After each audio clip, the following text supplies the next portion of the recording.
नमस्कार दोस्तों, क्या आपने कभी यह बात जानने की कोशिश की है कि जन्म लेते ही बच्चे क्यों रोते हैं? तो चलिए आज हम आपको इस वीडियो के माध्यम से यह बताएंगे कि बच्चे जन्म लेते ही क्यों रोना शुरू कर देते हैं।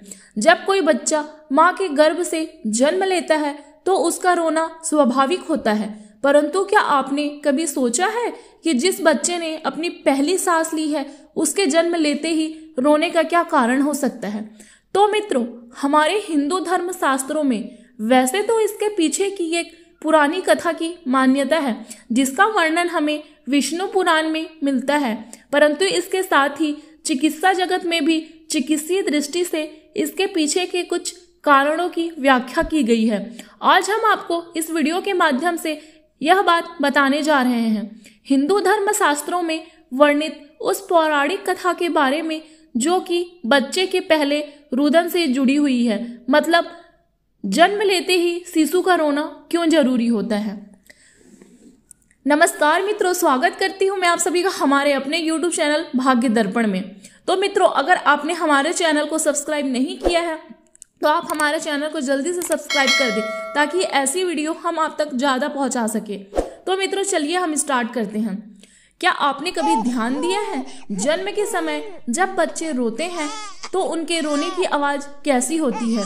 जैसे मैं पूछ रही हूँ कहाँ कहाँ ऐसा इसलिए होता है क्योंकि धरती पर आने के बाद उसे लगता है कि वह कहाँ गए। वह परम ब्रह्मा से कहता है कि हे भगवान, मुझे फिर से संसार में क्यों भेज दिया? लेकिन यह ईश्वरीय विधान है कि जो जीवित है उसकी मृत्यु एक दिन होनी ही है और उसकी मृत्यु हो चुकी है। उसे नया शरीर लेकर पुनः इस पृथ्वी पर आना है। इसी तरह ब्रह्मा का सृष्टि चक्र चलता है। ब्रह्मा की सृष्टि संसार क्रम में जुड़े एक वर्षन की व्याख्या विष्णु पुराण में भी की गई है जिसमें बच्चे के पहले रुदन का रहस्य छिपा हुआ है।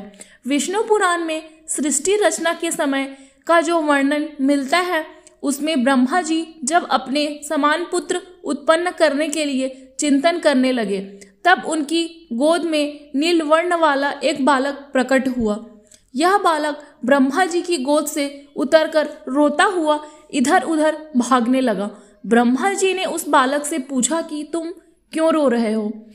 प्रश्न के उत्तर में बालक ने कहा कि मैं कहाँ हूँ, मैं कहाँ हूँ, मैं कौन हूँ, मेरा क्या नाम है? इस पर ब्रह्मा जी ने उसे बताया कि जन्म लेते ही तुमने रोना शुरू कर दिया, इसलिए अब से तुम्हारा नाम रुद्र है। ब्रह्मा जी द्वारा नाम बताने के बाद वह बालक 7 फिर रोया, इसलिए ब्रह्मा जी ने उसको अन्य 7 नाम और दिए। इस प्रकार है भव, सर्व, ईशान, पशुपति, भीम उग्र और महादेव। इस तरह रुद्र के 7 नाम हुआ करते हैं। तभी से बच्चे के जन्म के बाद रोने की परंपरा शुरू हुई। हमारे हिंदू शास्त्र विष्णु पुराण में इससे संबंधित इसी मान्यता का वर्णन मिलता है। इसके बिल्कुल विपरीत यदि हम नवजात शिशु के रुदन से जुड़े प्रश्न का उत्तर चिकित्सीय जगत में ढूंढे तो इससे जुड़ा एक दूसरा दृष्टिकोण भी मिलता है। दरअसल नवजात शिशु जन्म से पूर्व गर्भनाल के माध्यम से सांस ले रहा होता है, परंतु कुछ सेकंड बाद बच्चे को खुद से सांस लेना पड़ता है और जब नवजात शिशु सांस लेता है तो नाक और मुंह में जमे तरल पदार्थों को बाहर करता है। वास्तव में शिशु जो माँ के गर्भ में होता है तब ये सांस नहीं लेता है। यह इकोनॉमिक नामक एक थैली में होता है जिसमें इकोनॉमिक द्रव भरा होता है। उस समय शिशु के फेफड़े में हवा नहीं होती बल्कि उसके फेफड़े में इकोनॉमिक द्रव भरा होता है। इस स्थिति में बच्चे को सारा पोषण अपनी माँ के द्वारा गर्भनाल के जरिए मिलता है। माँ के शरीर से बच्चे के बाहर आते ही गर्भनाल काट दिए जाते हैं।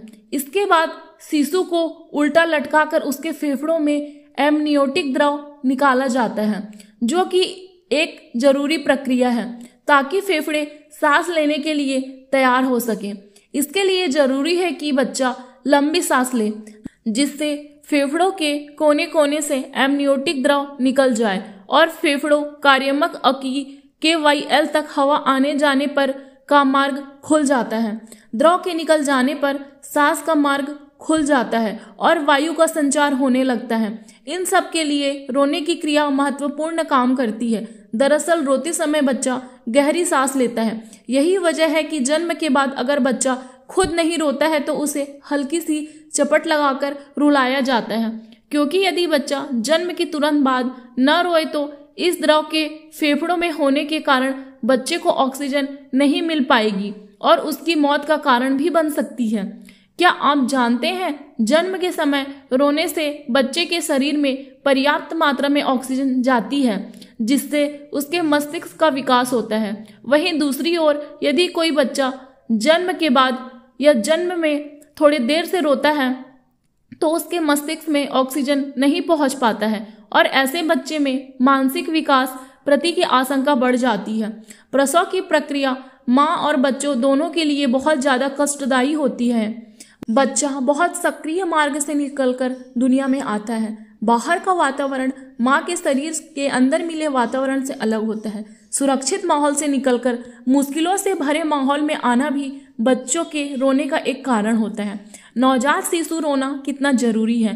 गर्भ में पलने के बाद बच्चा जब जन्म लेता है तो वह अगले 24 घंटे बहुत शांत रह सकता है।